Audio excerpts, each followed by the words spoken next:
De même que l'agneau est intimement lié à la plénitude du dessein éternel de Dieu, de même suivre l'agneau partout où il va, est en étroite relation avec la plénitude de ce dessein.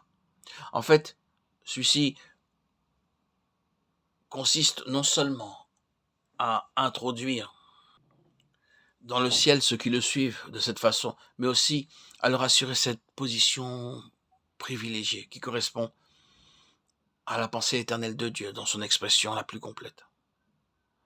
Maintenant, vous êtes en mesure de comprendre pourquoi il faut passer par la croix avant d'en arriver à l'Église.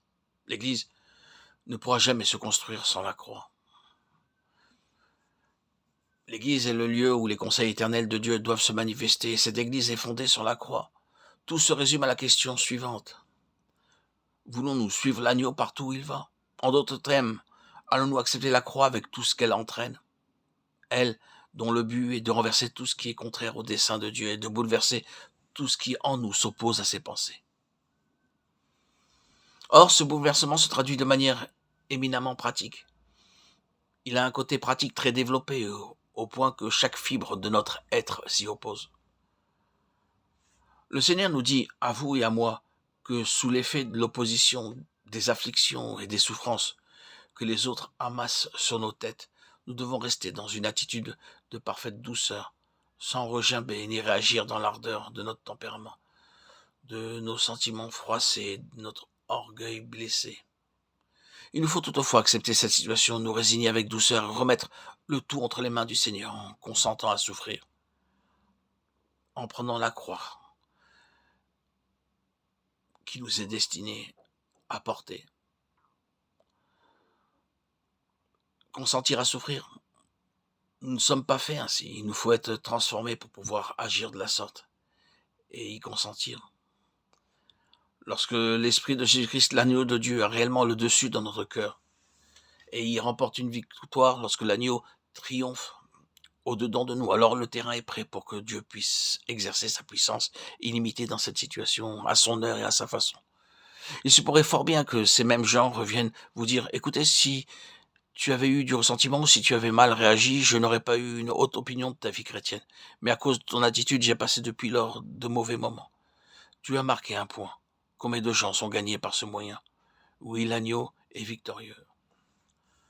N'essayons pas de nous faire une idée précise de ce que veut dire suivre l'agneau. Nous sommes touchés par cette vérité comme tout à nouveau chaque jour de notre vie, elle nous sondera et nous mettra à découvert. Cependant, à la fin, il y a ce groupe en contact direct avec le trône qui chante ce cantique dans une unité telle que l'apôtre lui-même n'entend plus qu'une seule voix. J'entendis une voix, et la voix que j'entendis, le mot voix est au singulier. Ces 144 000 personnes chantent si bien à l'unisson qu'on a l'impression d'ouïr un seul son, une seule voix. Dieu a fait un exploit. Comment l'a-t-il réalisé? Comment a-t-il réussi à obtenir une si parfaite union, une telle unité et une telle harmonie au sein d'une création aussi chaotique? Comment Dieu mettra-t-il fin à toutes les divisions que l'ennemi a provoquées dans ce monde et même au sein du peuple de Dieu? Uniquement par le chemin de l'agneau. Et il procédera toujours ainsi. C'est sa manière d'agir. C'est formidable.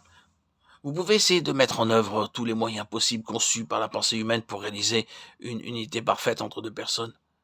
Et vous découvrirez qu'il y aura toujours une faille quelque part.